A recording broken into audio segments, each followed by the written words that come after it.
Okay guys, we're here today with our feature food tool of the month, the Dehydrator. It's something I've always wanted to try, but it seems to be one of those things that is always kind of,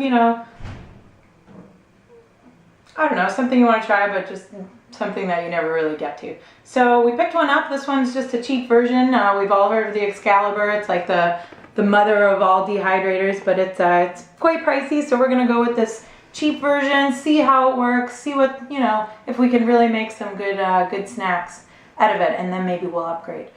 So today we've got some leftover apples. We're gonna make some apple chips out of them, and I'm gonna show you how to do that. This thing is great for, when you soak your nuts, you can dehydrate them afterwards, making your own fruit roll-ups, banana chips, apple chips, that sort of thing.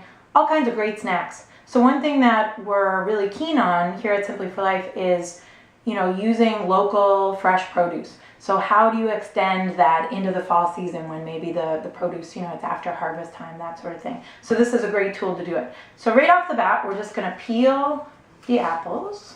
And if you have an apple corer, that would work perfect for this. But we're just gonna slice it up with the core in it.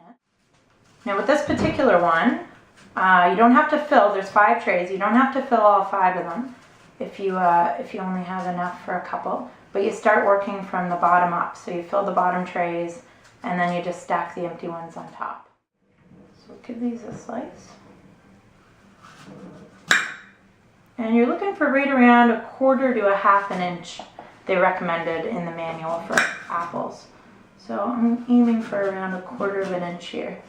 And the dry time, the suggested dry time was pretty variable. It said between 5 and 14 hours, so we're going to keep an eye on that. And I imagine that has a lot to do with how thick you end up slicing them. So.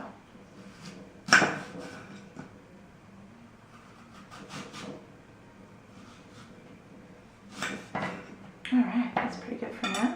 So we'll open this up, the bottom tray, and you just arrange them like so.